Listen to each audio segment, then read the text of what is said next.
Morning, everyone. Good morning. Here we are again. And again, and again, and again.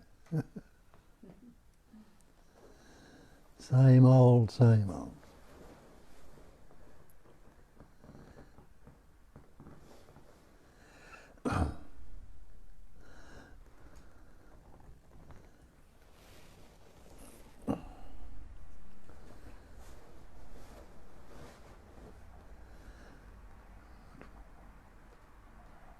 What we point to is the only, the one essence in which all the seeming things happen. I call it awareness. But you can't describe awareness, but you can't negate it. And that is the important thing. That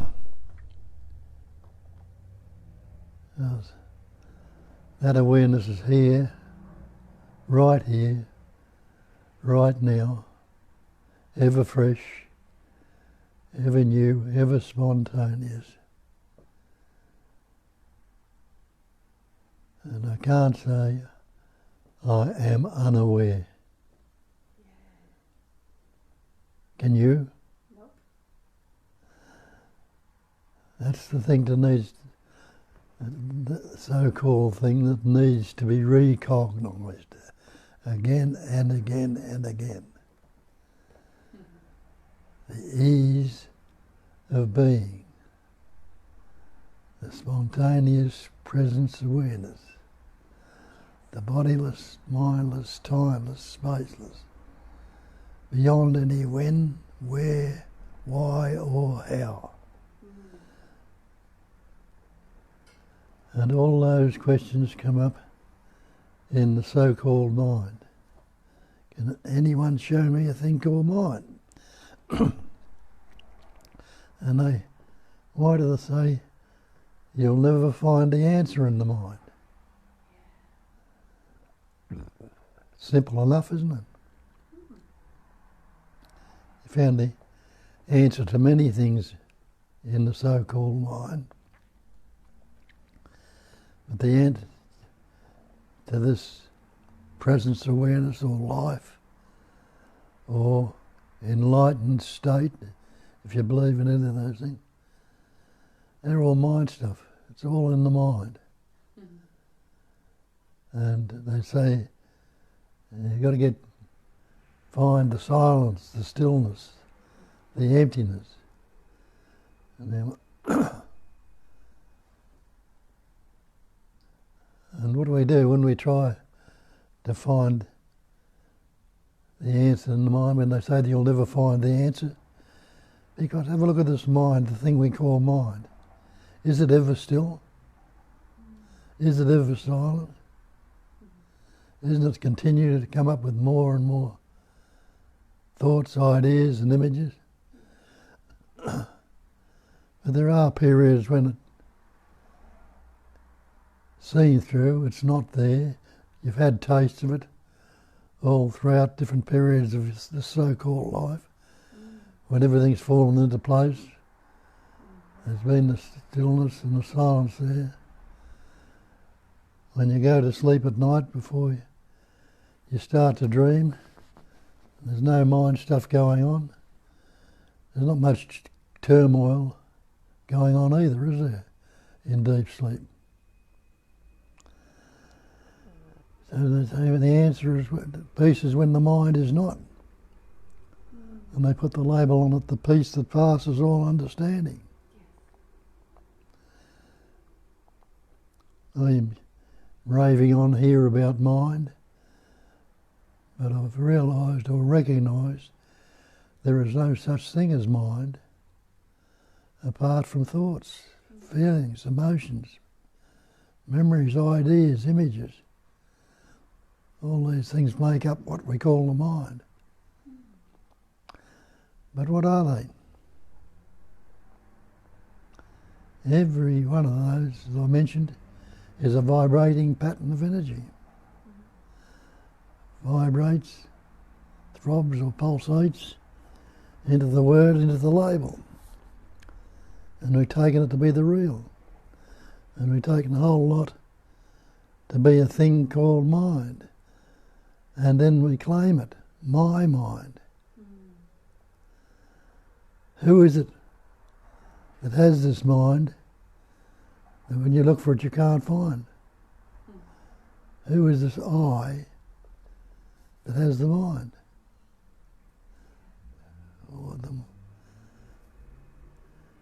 Well, what is I? Isn't I a word?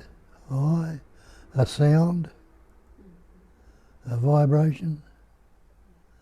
A movement of energy?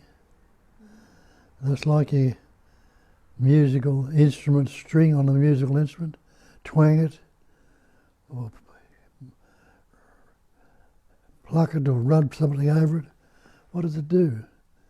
It forms a vibration, a sound, and we translate that sound into a musical note, and we can get some amazing musical compositions out of plucking those strings or hitting the pianos or whatever. All sounds, all vibration. But you see, those sounds don't happen of themselves. There seemingly needs to be an instrument of some sort that hits them and makes them vibrate. And this so-called human body that plays all these instruments and speaks, all these words come through. Is that the absolute? No. It's just another pattern, shape and form. Now again, to see that there is something, pattern, shapes and forms that are playing these things, and we take it to believe that these human forms are doing the job. They are the instruments which are being used to play them. But how solid and substantial are those instruments? How solid and substantial is this body which we take? This is I or me. And the belief has gone into it that the body and the mind are the actuality. But we've recognised and know that they're not the absolute, because we wouldn't be seeking enlightenment if they were.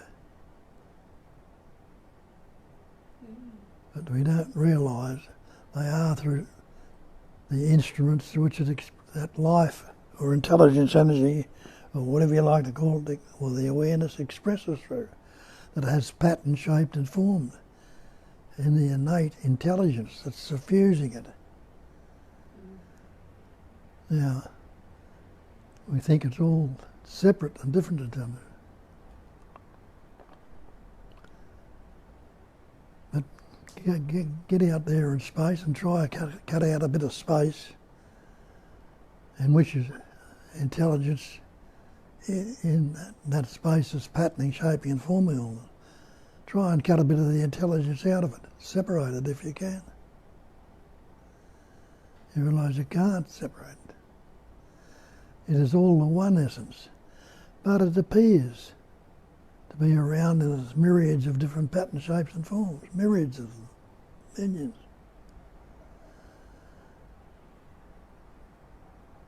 And a lot of them we don't even see that minute. But you feel the effects of this so-called virus that's going around, or other things, the mosquito bite, or the scratch of a walking through the scrub and get a scratch from a branch or something like that, and you feel all these things that happen on this pattern we call the body, and we put the labels on them and taken all to see that all these things seem to be going on, all in that activity of knowing. Anybody who is not knowing right now, and we say often, I don't know, but there must be a knowing to say I don't know. So the I that doesn't know is not the reality, is it? But we've taken it to be the reality. When we learnt the word I and me, we take that to be, and that's what we focused into since then. I have to become this, or I have to do that, I have to do that. It's happening to me, or I. So we've taken it to be a separate entity, a person, an individual, and believing it has some substance and independent nature. But have a look at that, what we call word or thought or sound or vibration, I. What does it represent? I am. The I amness is the sense of presence. The energy running through it is the amness. But the I is nothing. But we put a label on it and believe it is the body-mind, the body with this mind in it, the separate entity, the individual. We've given it some shape and form that now appears to be real.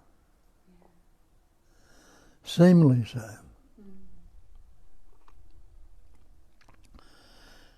And that I, you can't do much with that sound or word or vibration I. So what happens to it? We add on it other sounds or words. I am this, I am Bob, I'm Australian, I'm a good fella. All other words, concepts and labels we learn, and form that I, which is just a vibration sound, with all these words, concepts, ideas added onto it, has now become a seeming object, a seeming solid and substantial pattern, which, without question, we've taken to be real.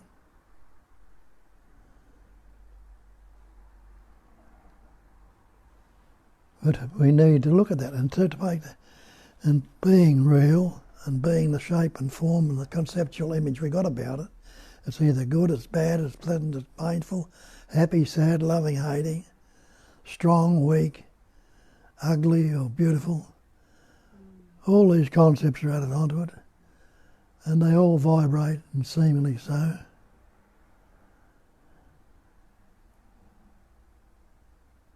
But what happens to it all? It seemingly lasts a bit longer than a lot of the other thoughts, feelings and emotions, this seeming body that is patterning through. But in the scheme of things, how long do these bodies last? In the so-called millions of years that's been happening. The body doesn't last very long at all. We're taken to be substantial. Just like the pattern, shape and form it's in seems to be solid and real and substantial. But put it again out in this universe, out in this cosmos, and it's less than a grain of sand. Well, the way we see a grain of sand, it's mountains, it's hills, it's wherever there's been worn down over the years. Like that, the size of that. So, let's recognise that it's all changing. It's all transient. That's what transient is change. even this body we think is substantial, and I'm in it. I'm not relative. I think I am the body, not in it. I think I am that body. And I look back and know that I am changing. The concept doesn't change, but what it's referring to is constantly changing, and it doesn't realise that. It thinks it's the same concepts I had yesterday. This is the same body. This is the same me. But it's not. When you look back on it, how it was a year or so ago, if you go to the concept of time, you'll see it's changing.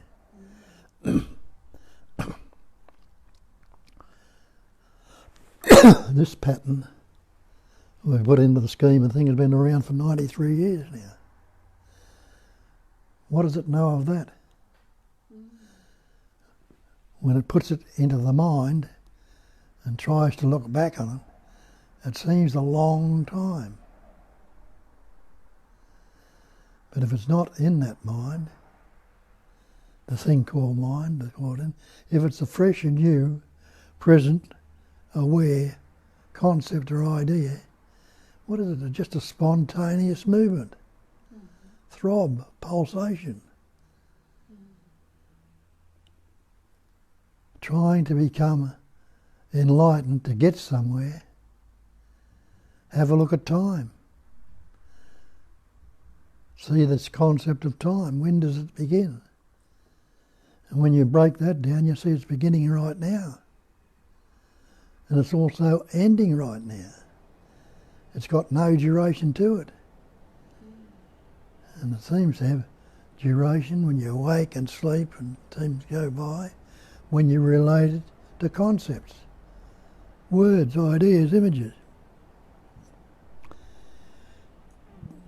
But it's not something that's being new that's being pointed out here. It's been pointed out down through the so-called ages or years, which we point out has been all spontaneous, and it's been recognised. And the ones that recognised and pointed out, it's been able to be passed on and recognised by others. And that's what's happening here right now. The recognising is going on. And it mightn't be expressed here in the greatest of words or ideas or scientific things or all the rest of it, but it's being recognised and spoken in its directness and its immediacy and its absoluteness. That is all there is. And you, I, and everybody and everything that's appearing in it is only that. Just this, nothing else. And so I must be that. And what's the that? Well, again, what they tell us, everything is that. They say that's the great mantra. The great mantra, the absolute, I am that. What's the that they're referring to? It's the one essence. Because you look around and you see that everything out there, in here and everywhere, whatever you look, is all that. That's the leaf on the tree. That's the tree. That's the space in the room. That's the hair on your head. That's the teeth. That's your body. That's the mind. That's the sky. That's the space. That's the stars. That's this cat. That's the cat. That's the life itself is that. So why would they tell you that? Why would they put that mantra out there and say that's it? Well, what they've recognised is that is all there is. That is all. That is everything. So that must be the isness. That is all there is. That is the isness. There is nothing other than that. Who or what is trying to find that? And we do. We search for that. as Ramana says.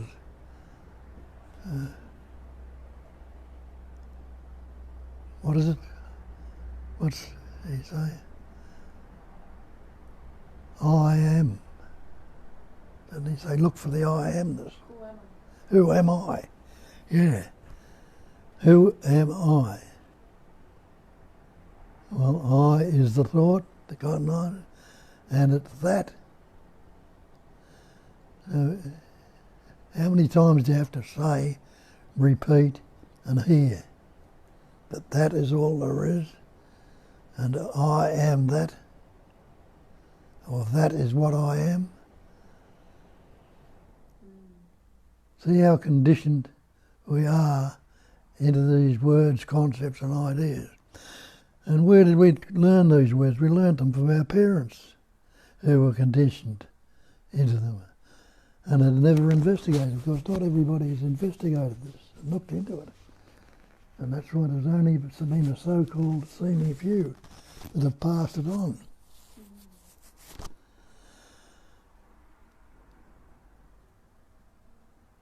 That, what is that? That is. What is and the is, when you're asking what is, that is. And if I am that isness. And isness is not wasness, and not will be, or not might be. It is exactly as it is right now, warts and all. Whether it's got some fearful concepts hanging around, or hateful ones, or painful ones, or unhealthy ones, sickness ones, or it still is. Only. Only. Break that word only. Take the ly of it and put the e back on. One. Only that. So the great way, as they say in the scriptures, is not difficult. It's not difficult for those who have no preference. And in the Taoism, they'll say the way that can be spoken of is not the way. So the great way, that was not difficult, it can't be spoken of. They would try, it's been spoken of here, but that's not the way. It's a pointer. Points it towards. And it's only can come about by the direct cognizing or knowing.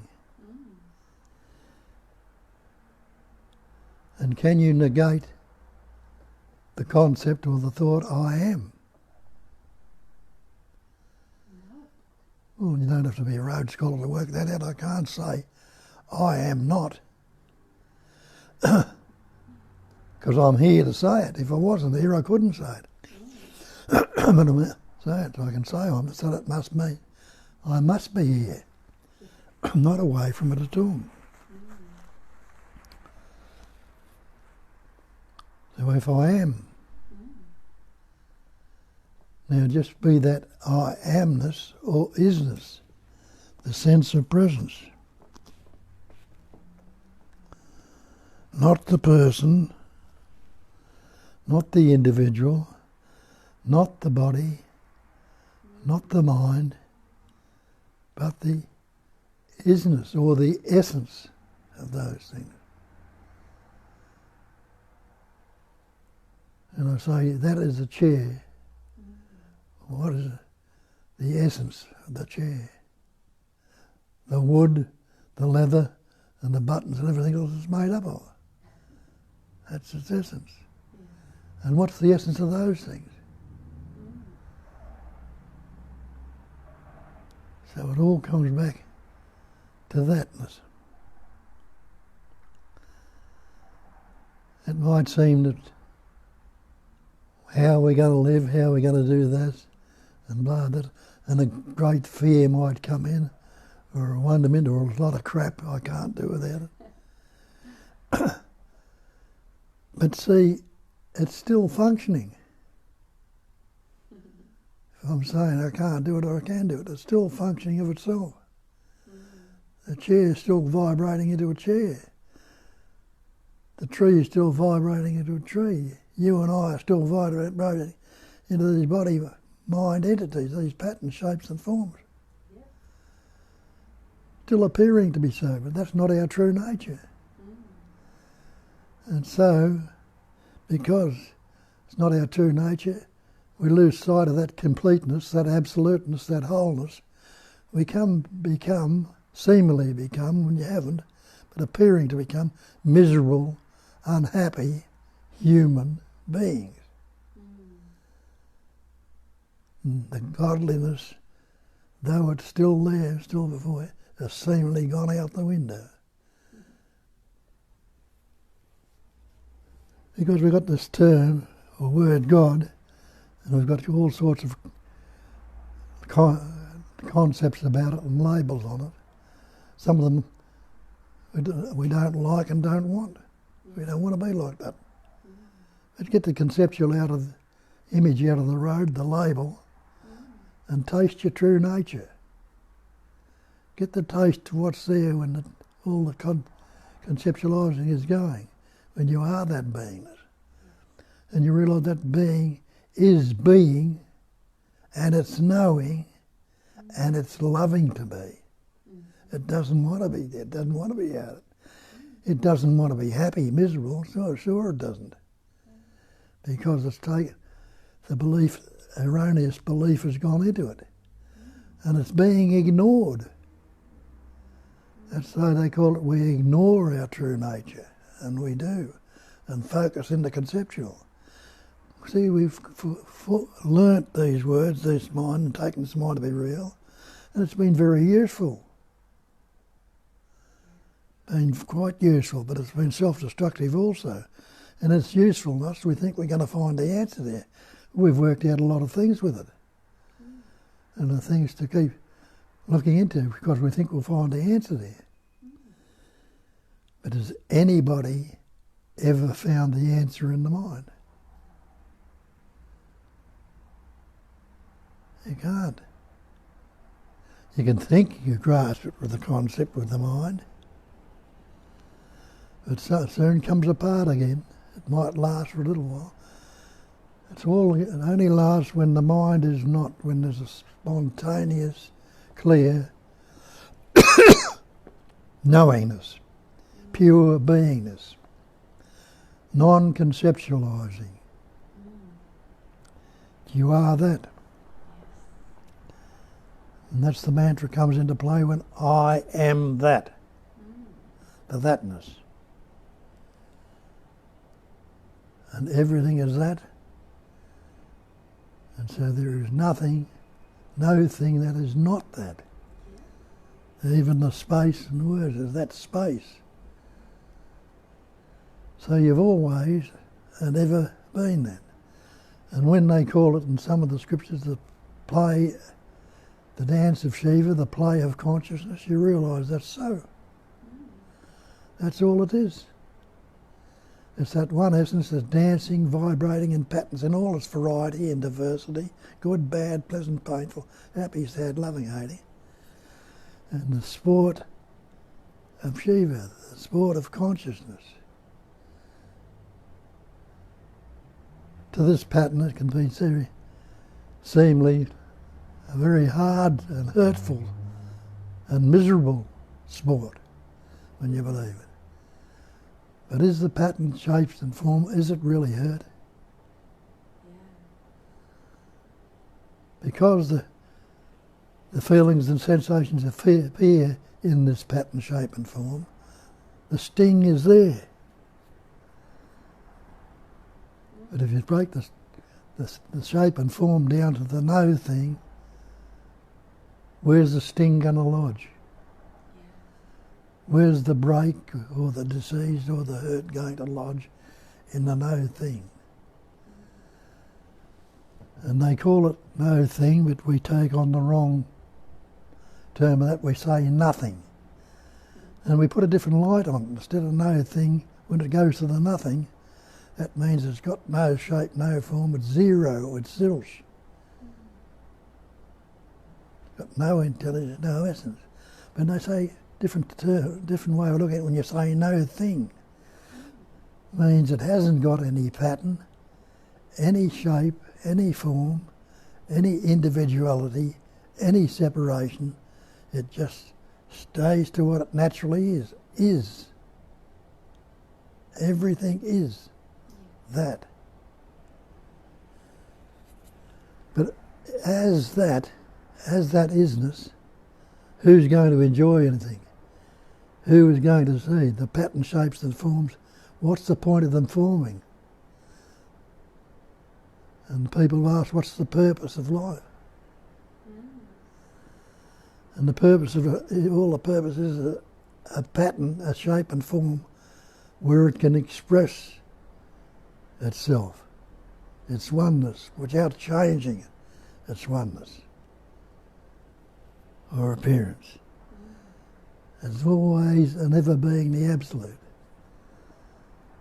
And nothing, from that point of view, no thing can ever be hurt, never be broken, or never be touched in any way, shape or form, because it's no thing. It has no shape and form.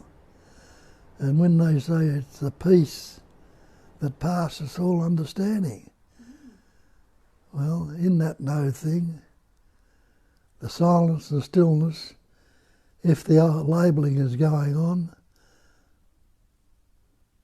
the clarity, we call that peace, stillness. But the very thing that's saying it, or putting it up, is that which causes it to divide. The indivisible is seemingly divided. But know the truth, as they say. That's the call. Know the truth. That you are that knowing it as it is, the one essence, the truth. And the truth will set you free. What would they mean by that? What would you be free from? You're free from this belief of being a concept, a separate entity, a person, an individual that suffers. You're absolutely back to your true nature. Or another label they put on that. They can put different labels on the same thing. The no thing as the great perfection, or the absolute. You can't add anything to the absolute. You can't take anything away from it. You can't add anything to the perfect. You can't take anything away from the perfect. So it's absolute, perfect. And they give it to you in one sentence in Buddhism. They call it the great perfection is, wait for it, wait for it, it's non-conceptual awareness. Got it? It's yours. Don't lose sight of it. Non-conceptual awareness. That gives you the clue where to look and what to do. Stop the conceptualising. You can't, but see a concept as a concept. Don't bother to carry on with it. Let it be. And every concept will fade away and disappear. And others will come up. Don't grasp onto them, fixate on them. When I say don't, it's a saying, but nobody can do it, nobody can't do it. But no, let it go, let it be, or whatever way they put it. Don't latch on, undo. And it happens after a while. And what you are is seen or known, the seeing and knowing that it is just this and nothing else, and the I or the me that I believe myself is only and already and ever that, and only and ever has and will be that. And that is what they call recognition, realization, liberation, freedom.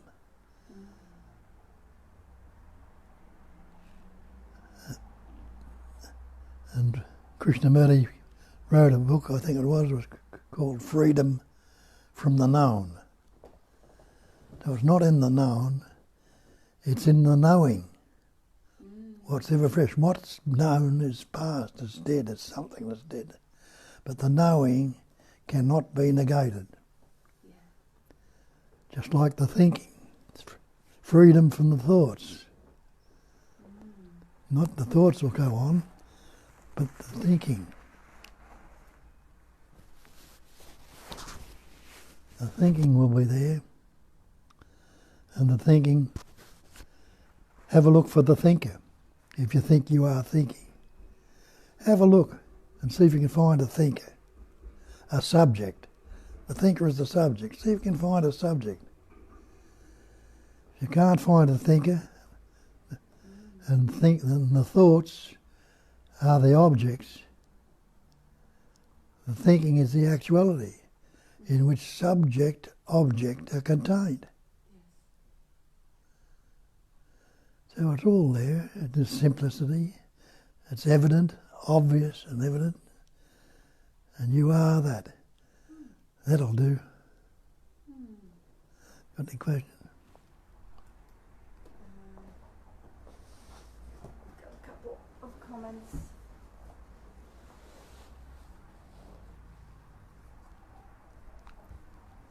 Hi everyone, I got a couple of nice comments that you're looking very cozy in your vest, Tanya is saying.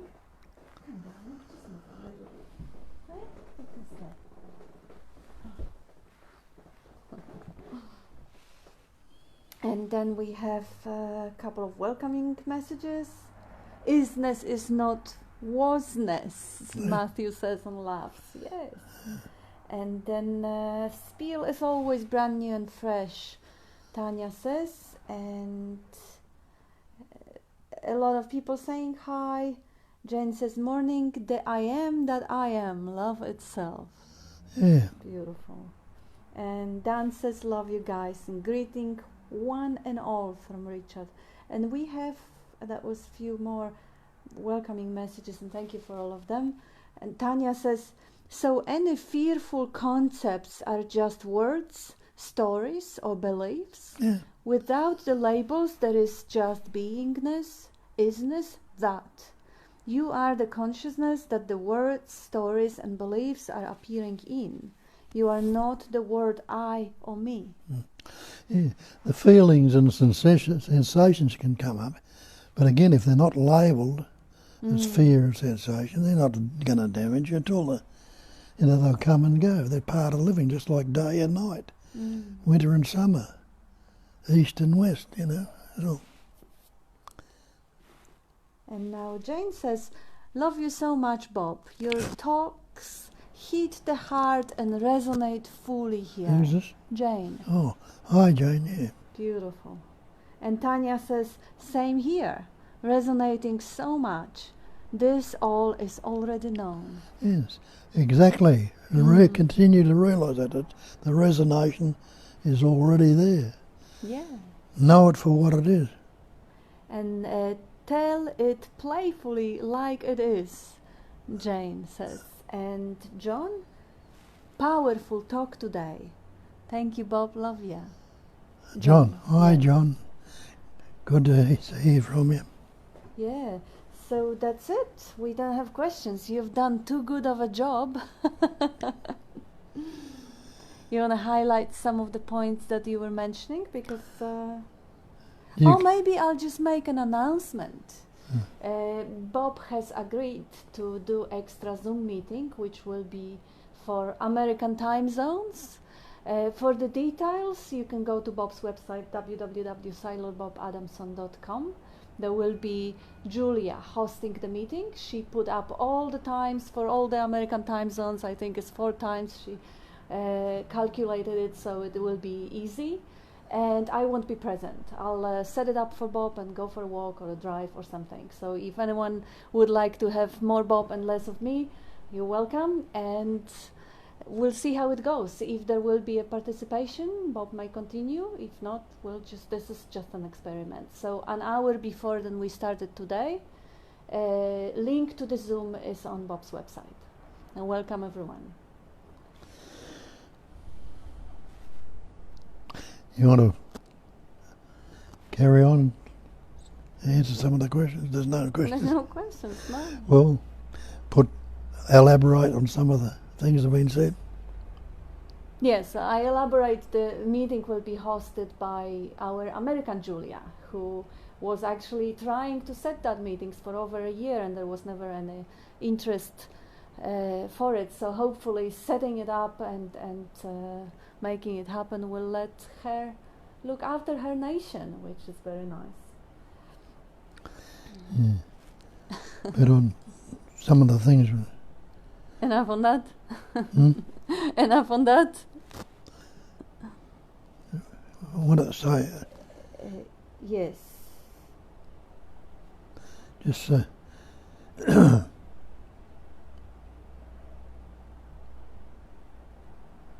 Bob looking great, Aldo says. You're looking great.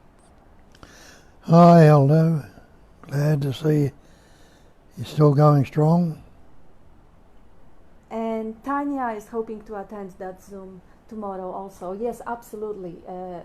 That's important to add. It's for New Zealanders and Aussies and anyone. We are not our locations, so it's not just for Americans. It's just because Julia was worried about the Americans who would not get up in the middle of the night to join our usual Zoom meetings. That's why she insisted on trying and setting up this additional talk, which we'll see how it goes. But absolutely everyone is welcome, not just people from her, not her countrymen. She's half Aussie anyway now.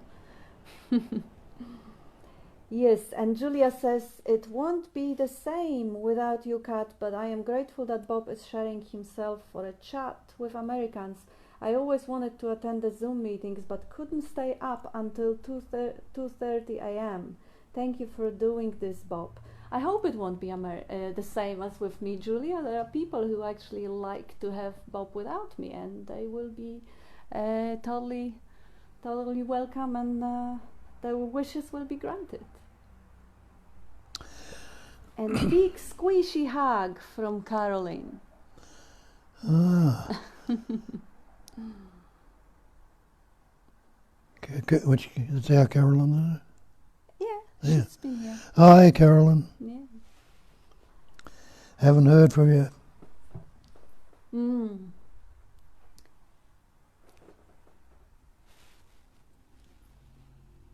So now we can just highlight then a little bit of what you were saying. Yeah. The spiel started slightly differently, started from the ideas of the sounds being constituting the beautiful orchestra, beautiful music, and the sounds constituting words.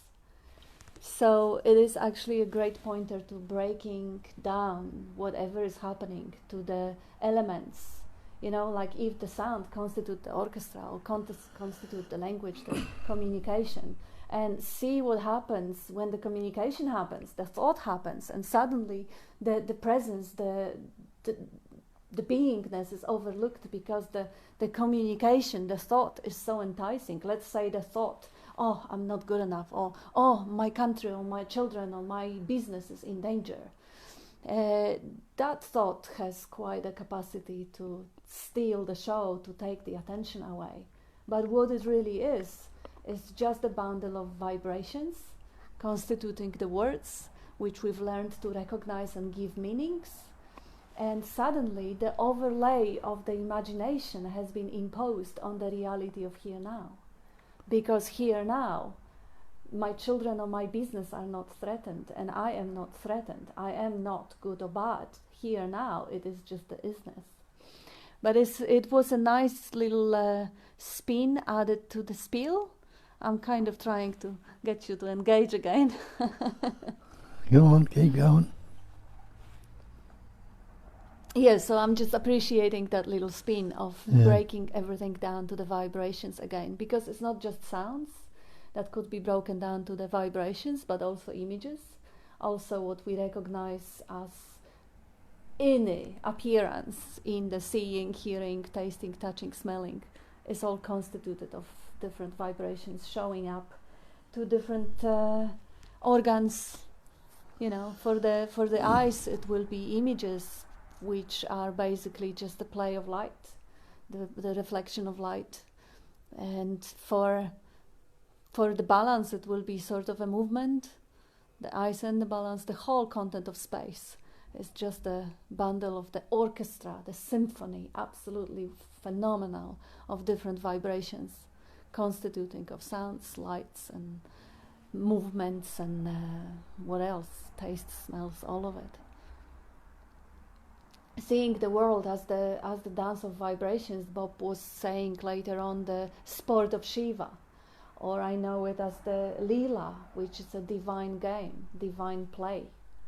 So it is just the way the Shakti dances. Suddenly we see the bundle of vibrations creating a wonderful dance, which may be very tearful, very sad, or very scary, but it is still a beautiful display. And do we have big hug from Joe to both of us? Mwah. Thank you, Judith. Who was it? Joe. Joe, aye. Judith, yes. Now we've got request. Can you talk on the intelligence energy being bodiless?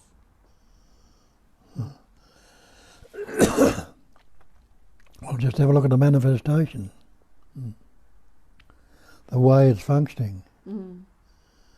Isn't it forming the patterns, which is all Maya, is, you know, no, what do I call it? No thingness, just as it is. It's all Maya, but the wondrous intricacy of a tree, a flower, a bird, a microbe, you, this body and that body, doesn't it imply it's suffused with a wondrous, amazing intelligence? Yes. Now, what is that intelligence? Is it some big daddy out there, some amazing body that's doing it all? Or is it just something that's suffusing all of this manifestation? Space. It's appearing in space. Yeah. Vibrating and dancing. Like you go out in the back blocks out where it's a bit deserty, you know, and all the rest of it, and look in the distance, and the warmth shimmering on the earth seems as though something is rising. Or you can do it on a highway, looking at the sun shimmering on the bitumen, seemingly rising in forms of what appears to be water. So the whole manifestation is like that. It's appearing amazing display. And it goes, because it's such a wondrous intelligence, it go further than just a mere mirage and things like that. The planets, stars, and everything else vibrating a pattern. And the intricate patterns that are in each and every one of these so-called human forms. All happening spontaneously, naturally and effortlessly. There's no one out there pulling the strings. It's every particle of it, which is no thing. It's no thing whatsoever. It appears to be something.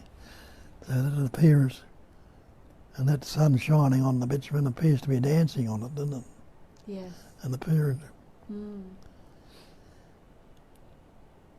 So intelligence energy, actually, when it dances, it assumes all sorts of different bodies. The bodies of the stars, the bodies of the planets, bodies of the trees and flowers and diamonds and rocks and cats. And the way they form is intelligence, amazing intelligence, and the form itself or pattern is energy. Yeah, it's a vibration. Absolutely. So you can say that the body that assumes is that very sound that is coming out of my mouth too. Is the sunshine, is the orchestra, is the thought, is the very, very subtle or very, very solid. In the dream they are all appearing differently. So that's the body the intelligence assumes, but it is, you know, it doesn't really, it is a potentiality. See how it changes those bodies. one could say it reincarnates, but it's not reincarnating, as Julia pointed one time, but incarnating fresh and new ever again. The word that I spoke 2 minutes ago is dead, but the fresh and new one is coming. So that intelligence energy is embodying everything constantly. It's just flashing, dancing, just popping and disappearing. It's a magnificent display. So of itself, it doesn't have the body, but if it doesn't have the body, it doesn't have an expression. To express, it needs a body. And to experience too. And the space needs something to express in. That's right, yeah. Yeah, so expressing and experiencing. For the expression and experience, and it dreams itself. And the silence needs a sound. Yes. Yeah. And the body needs a mind. So the pairs of opposites, though they're seemingly duality, they're not. Yeah. Two ends of the one stick. Still the same stick, appearing in every each way.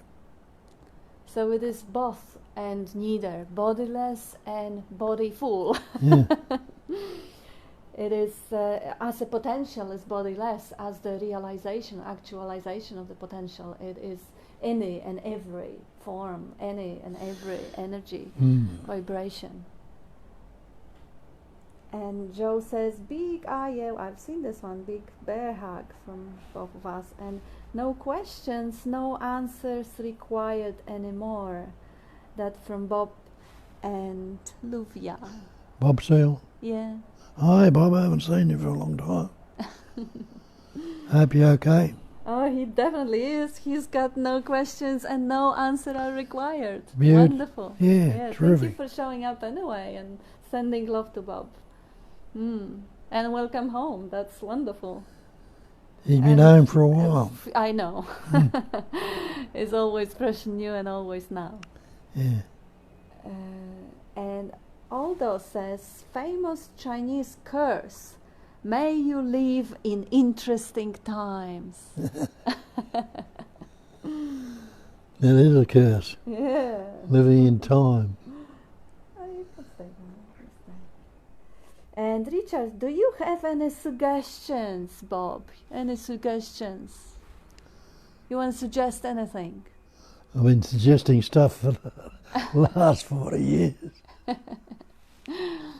Yeah, relax and resonate. That's the suggestion, because there's no doer to do anything.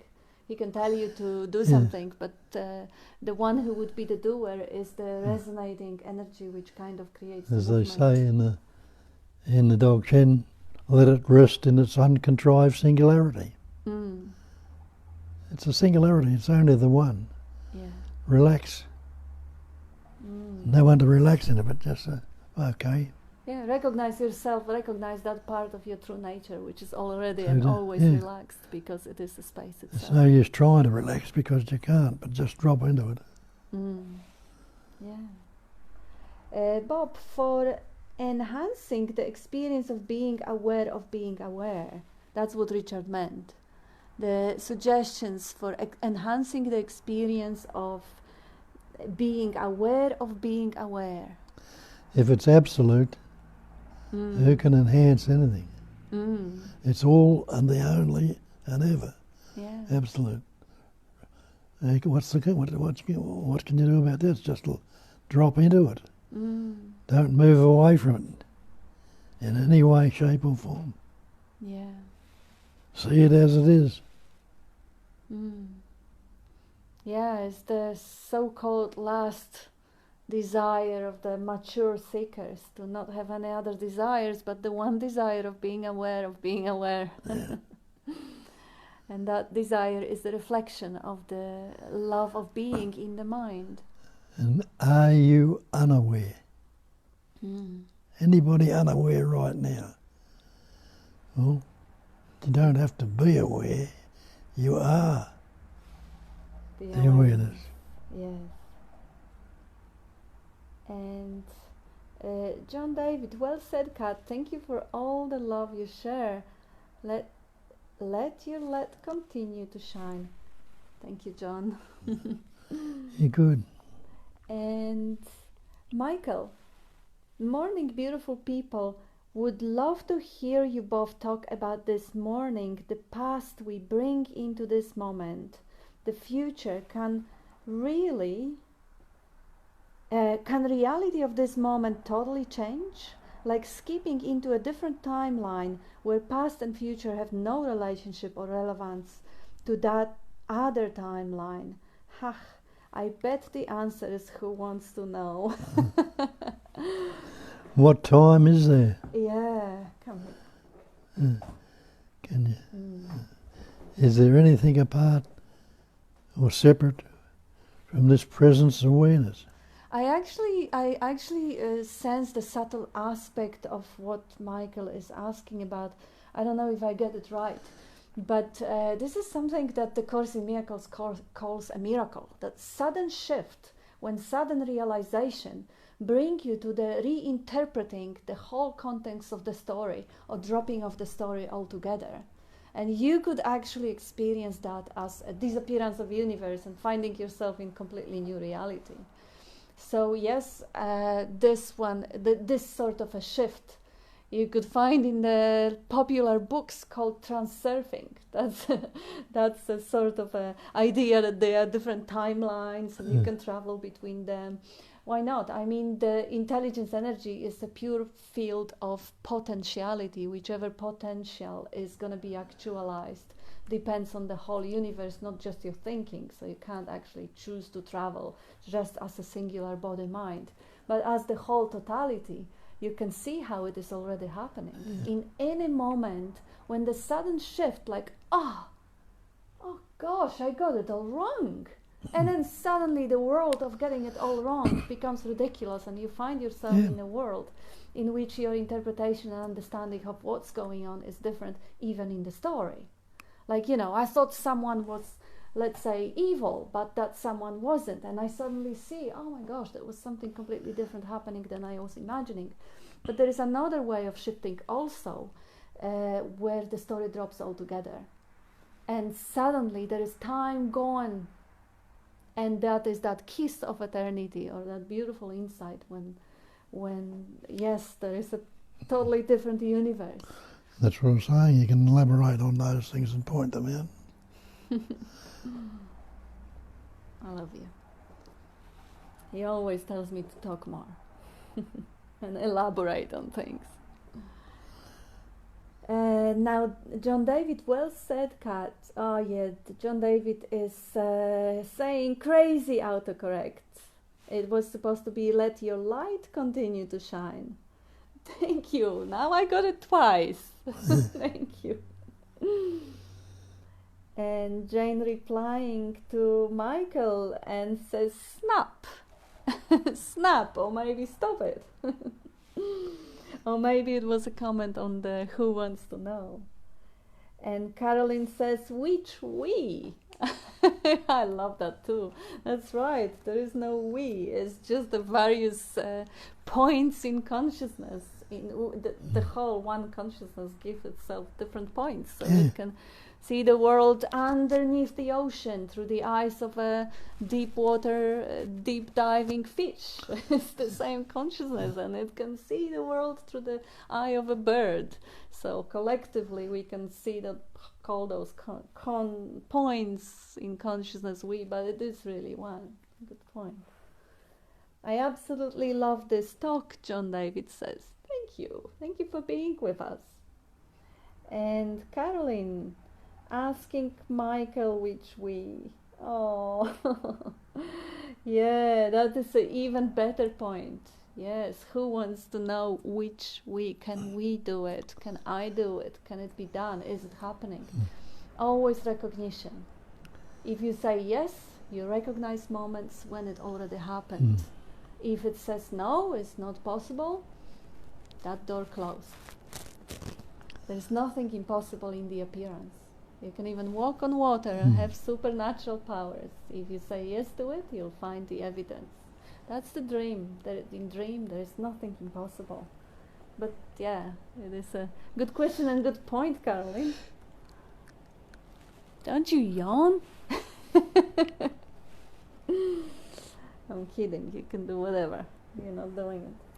And Tanya Wow, thank you, Bob and Kat. All really is that. Empty and full. Amazing how the words can be taken to be the reality. Isn't it amazing? Because that's the miracle of having this multiverse. Like one thought and suddenly you have the universe within the universe. Yeah. And it's just so rich and juicy and so fractal-like. You focus on that thought and more and more and more is being created by that life essence which expresses through the attention of the mind, as the mind, in the mind. Question and answer are notions, false creation, whole scene of time, place, person, cause are absent, says Amarnath. What was the question? Amarnath. Ah. That was the comment. Yeah. Unawareness, ignorance, mind is absent. He's quoting you.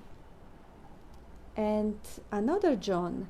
Hello from Canberra. So refreshing to jump into Siler Bob's lounge room. Resting into my peace. Beautiful. Or the peace, John says. That's, even better. From my peace to the peace. Beautiful. Good to highlight. Awesome, Michael says. Thanks. And John, is that little Satori event they pass? What is it? Is that little a Satori event they pass? They pass? Yes. Well, They pass.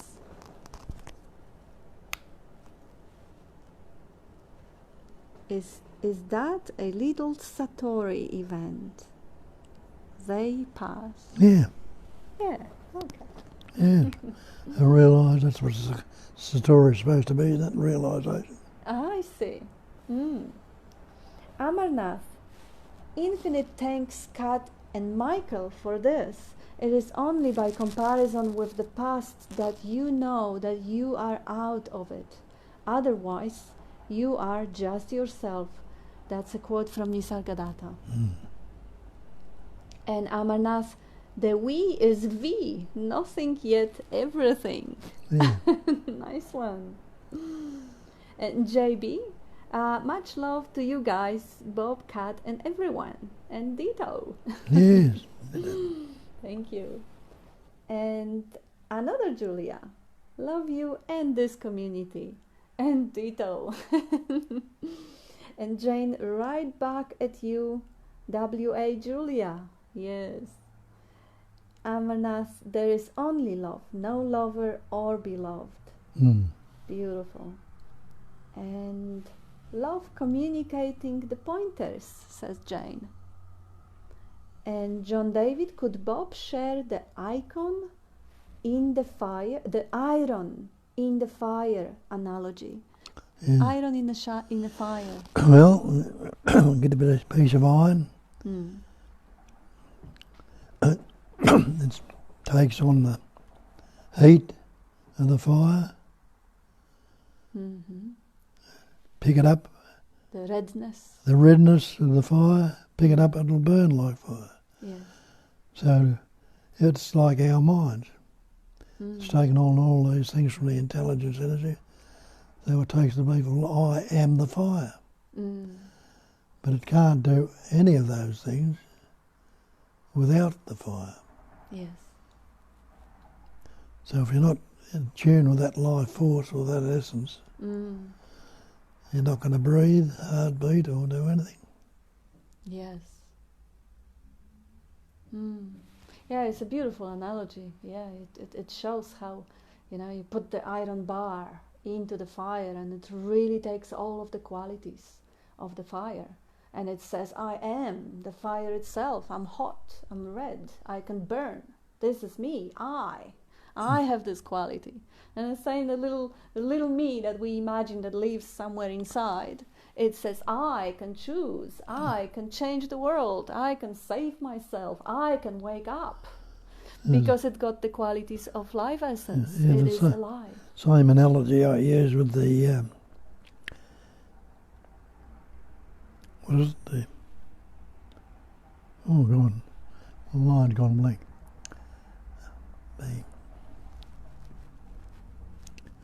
Use it every time. The blue sea? No. Oh, it'll come up. It will come up. Okay. We'll try to get.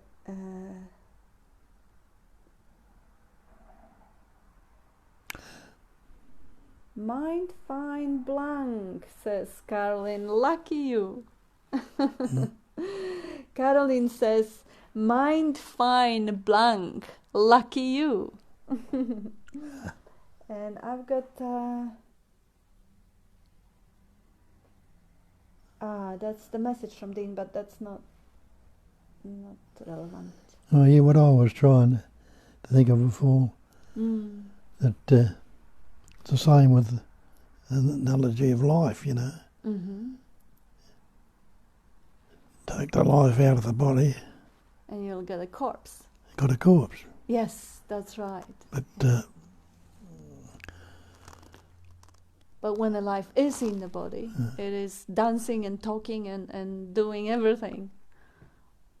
And the body can't do, body can't see, hear, to do anything at all without the life. That's, yeah. So life's like the fire, Mm. and the body It's is like the iron, or the fuel in the fire, yeah. Mm.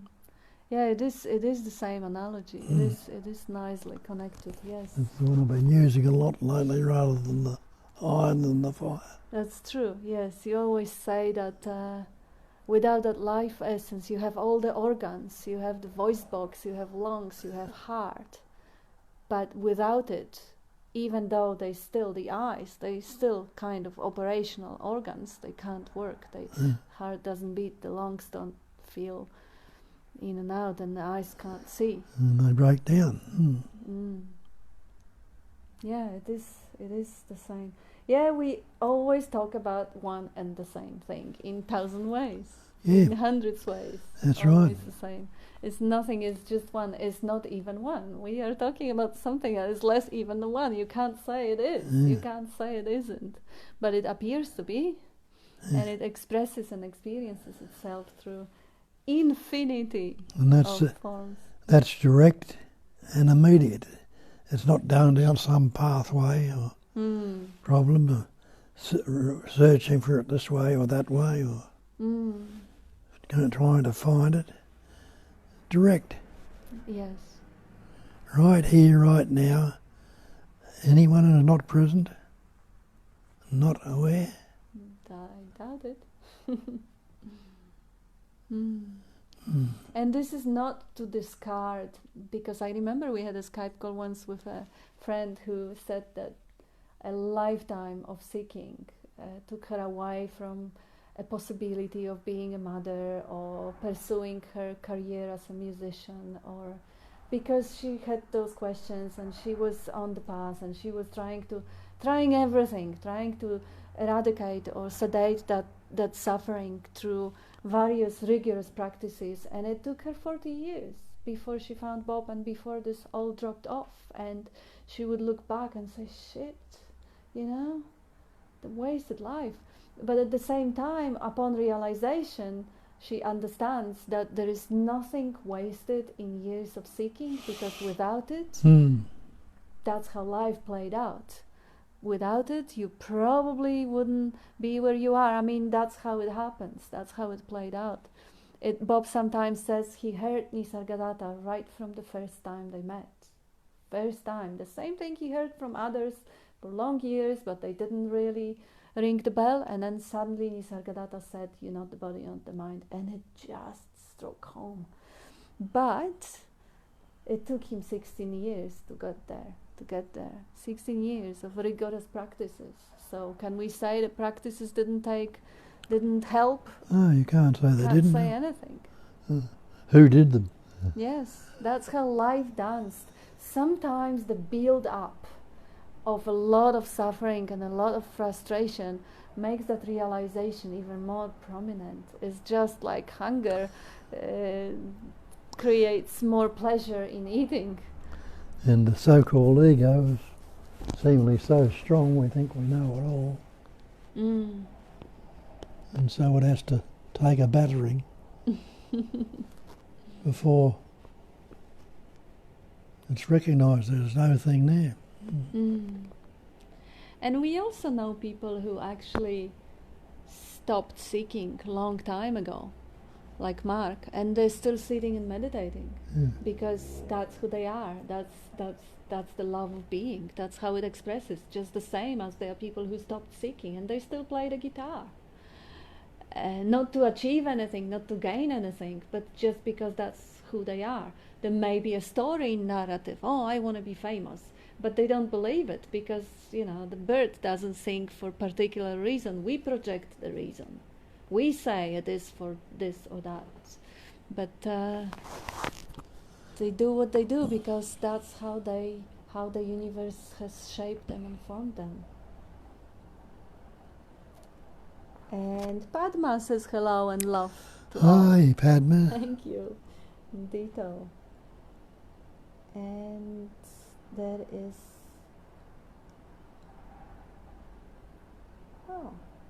Tanya, there was a noticing of how thoughts make things seem serious and urgent, when in actuality nothing is happening and all is okay.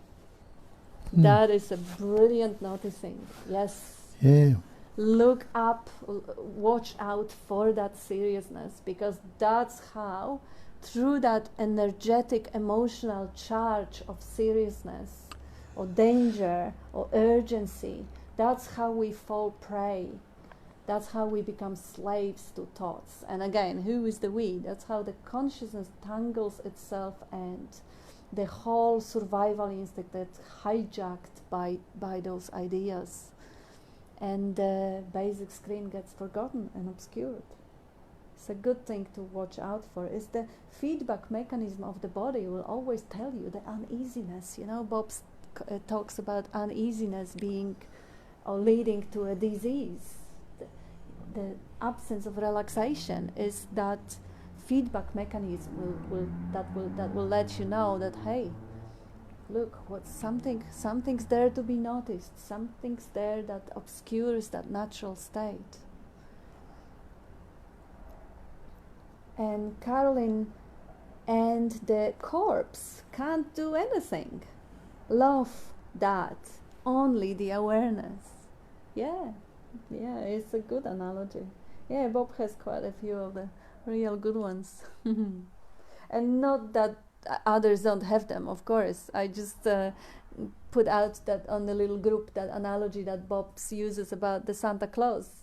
And our friend Danielle from Holland copied that to her Instagram, and few people said, no, this is Muji. Muji says that. Yeah. It's just so obvious, those pointers. Probably Muji and 100 others or 1,000 others. I never heard him say that, but I only heard the song that Julia told. There's nothing that's never been said before. Nothing that has never been said. Every word that's ever been written. Yeah. Yeah, so it's nothing, you don't really have to give credit to the messenger. The message is what matters. Who said it before Bob or after Bob, or who said it parallelly to Bob, or who is saying it right now? Was there someone there before to say it? And is there a Bob now to say it? That's right.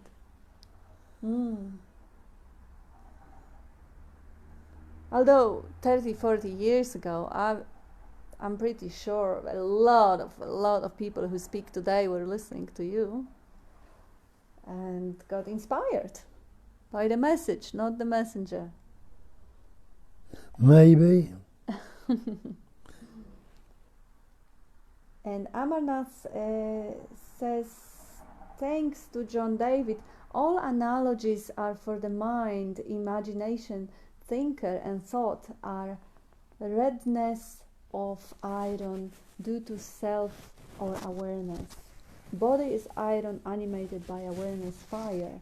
I am body, red is notion or mirage water. Mukti sending hearts. And Caroline, love that too. That's how life danced. Lucky there is no time, so can't waste it. Beautiful point. Yes, absolutely. And the past is created right at this moment. You know, I can create, I can't. That's how life expresses. The whole past of my journey, this costumes journey. And where is it when I stop thinking about it? It's gone back to the potentiality. It's non-existent. And if I will ask Michael, who is actually a hypnotherapist, to put some different memories into my mind, then perhaps that costume will have a different story. So the past is created. It comes up together with, in this moment, as a content of this moment, the same way it does in the dream. I was actually dreaming about going to Poland, which is kind of weird. I haven't been there for many years, and I'm not looking forward to going there because I'm not leaving you alone here, and the borders are closed. But in that dream, there was a past. There was a past years that I used to live there. They were people that I knew from the past, and they don't exist. When I woke up, they disappeared. So the past in the dream came with the dream. I was visiting places that probably had to have been built, if that's a grammatical form that could be accepted. But they weren't. They just come like this with the dream. That's how the whole appearance is always and ever fresh and ever present, and it doesn't have time. Time is only a content of the story. Content of the story. Time is mind.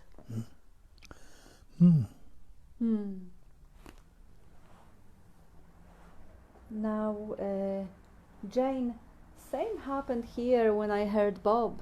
Beautiful. And John, perhaps we've all been trying to find our way home from about 4 or 5 years old. Yeah, that's a nice way to look at it too. Yeah, since the incompleteness sets in and solidifies. Of course, all the search is for finding home, for relaxing, finding happiness, for finding true nature, being at peace, at rest.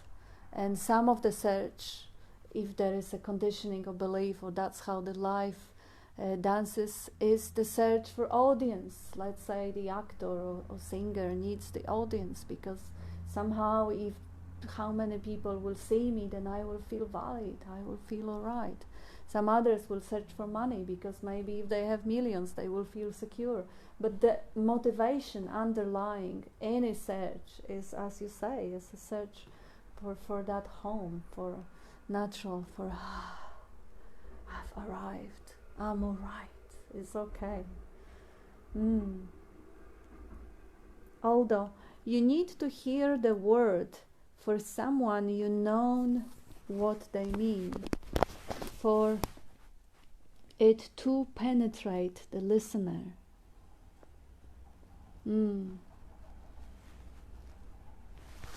Probably should be who knows. You need to hear the word for someone who knows what they mean, for it to penetrate the listener. I'd say so. Yeah. The energetic component of the words. Sometimes we had the guy here who used to come from Japan. First few times he did not speak a word in English, but for some reason he was actually put in rest, and he was really coming into life and more vibrant just by listening to that transmitting frequency. Later on he did learn the words. He actually read the book translated to Japanese, one of Bob's books translated to Japanese, so he knew the concepts. But yeah, that knowing what they mean, knowing what they want to transmit, that energy of the certainty underlying the words. And again, everyone is a different instrument. There may be the same message transmitted, and it probably is, by anyone ever. Even by people who do not know the truth, they still innately know some of it, but not everyone will resonate. I know people who love magpies and hate crows. The voice of Bob could be a magpie, and voice of myself could be a crow. And even though the message may be the same, they will only resonate with one, not the other. And that's perfect. That's just a reason to be grateful for so many ways that message is being transmitted, so everyone can find the frequency that will touch their heart. And not everyone has to tune to the same music or the same pointer. That's why also hundreds ways or 1,000 ways of talking about one and the same thing. And it's enough if you resonate with one pointer. Don't have to hear them all. Yeah. And Chris, hey Bob and Kat, love you guys and this community. Thank you, Chris. Oh, you will be able to join tomorrow for a Zoom call Julia will be hosting. Chris is from America. Ah, yeah. And John, enter stage left. Bob, quote unquote. Enter stage left. Bob, quote unquote. Amarnath. Whatever is there, we all, false I, multiplicity, are prey to lion, self, body, and tigress, cat, fully consumed by both of you. Infinite love and gratitude to you. And ditto. Thank you, Amarnath. Rohan. Hi, Bob and Kat. Even after having glimpsed that the thing called I is not really there, there is sometimes a sort of feeling of suffering on some account. Although the sting is gone, it is certainly nothing like it used to be. Is this just the old habit pattern of belief? Yeah, just a bit of residuals remain, of course. For years and years you reinforce the habit pattern, drops off straight away. But you know the truth about it. If you don't recognise it straight away, and it does come up, you know. For a start off, it'll be weaker if it's been recognised a few times. Yeah. And it won't last longer. And as I say, the more it's recognised and seen through, the quicker it'll disappear. Yeah. There is another part of that question. Is this just old habit pattern of belief? There is a feeling that this should somehow weaken to nothing. Yeah. But perhaps it doesn't need to. No, it doesn't need to, but if the habit's there, it's got to, you know. And you don't persist in it, well, it's going to get less and less. If you keep persisting in it, even for a while now and again, it's still going to be traces of it. Yeah. And also, the human experience will never be completely excluded. Like in the face of danger or loss or whatever the threat, or drama or pleasure, there will be a response from the body-mind, and it can't be completely excluded. Like you are the space, you are the consciousness for that. Are you ever going to get rid of Santa Claus? That's right. Yeah, it will still appear to be. And what I've noticed actually, that sometimes there would be a situation where there is a response of irritability or anger in my body or in his body. But there is something really interesting and new about that response. No one wants to get rid of it. Like there is no resistance to the response, whatever the response is. Yeah. There is a curiosity about that response. So there is like coming, the energy like this coming. And right at the same time, instead of, oh shit, I don't want it to be there. Instead of that, there is, wow, that's interesting. And there is a space around that So even though the response is there, even though something that I would habitually call negative or undesired emotion or uncomfortable feeling is there. Oh, I hit my knee yesterday, that was uncomfortable too. But there is no resistance to it. There is no need to get rid of it. There is just a curiosity about it. So as you say, Rohan, the sting is gone, but everything shows up. Yeah. Get back to the stick again. The one end, there's no one end of the stick, at least two ends. Yes. So the other one's going to be there. But you might, you don't want to, might want to use the thin one, it might snap, Yeah. It's seeing it all the same thing without dividing it. It's the division, the sense of separation. Yeah. It's the problem. And also, how long is that going to hang out? Like hang around? When you see, you step on the dog's tail and the dog will bark and maybe even bite you. But after a while it forgets about the pain and wag its tail again. And we humans, we are conditioned the way that if something happens, the narrative will hold it for a bit longer. And you may focus into that narrative because it is so charged and is so strong that it will keep you engaged. But how much longer? How quickly it drops away and the reality takes place, it shines forth. It may or may not dissolve to nothing. From my observation of 45 years of Bob's clarity, he's still capable of having human responses, and thank God for that. So I hope the responses, both pleasurable and undesirable or whatever, will still be there. So he will still have the human love for people and the human irritability for whatever, for being dropsy or something. Let it be.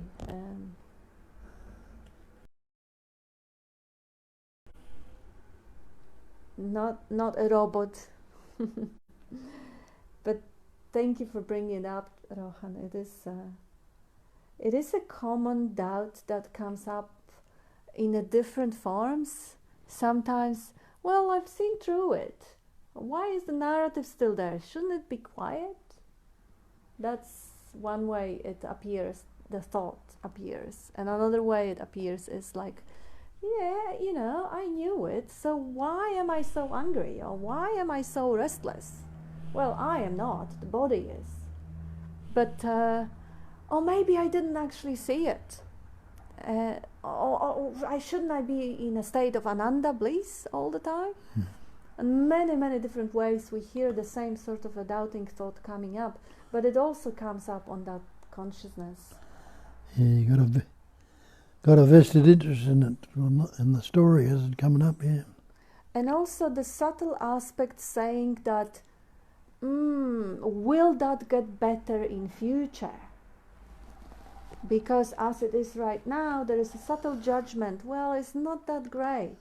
No. Says who and comparing to what? But again, if you're looking for it to get better in the future, there's no future you can see. I know. That's just a subtle way that doubt takes place. Not in your case, Rohan. In your case, it's quite clear and it's quite clean also. But I hear the same doubt in a various dresses, dressed in various words. The same sort of energy showing up in different costumes. Michael, I wish you a Merry Isness and a Happy No Fear. Yeah, I posted it once for the Christmas wishes, a thing like this. Instead of Merry Christmas, Merry Isness. And instead of Happy New Year, Happy No Fear. Yeah. Beautiful. Beautiful. Yeah. Amarnath, message is the messenger. Yeah. The messaging consist the messenger and the message. Dale, hello all, loving this morning meeting, Bob and Kat. Thank you, Dale. Thank you, Dale. Love to you.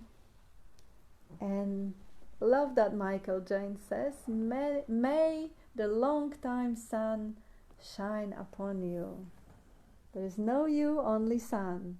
Beautiful. I love that blessing song also. That's a beautiful tune. From, says John. And Chris, yes, I plan on joining for the Zoom call tomorrow. Great. Amarnath, there is only you, self, guru, Bob and Kat. There was no me at all. Me, non-existence. False I, me, was surrendered without surrenderer. Yeah. Beautiful. And Julia, it seems to me that if there is a holding on to a story for longer than a toddler would, that there is some selfing happening by nobody. Great point.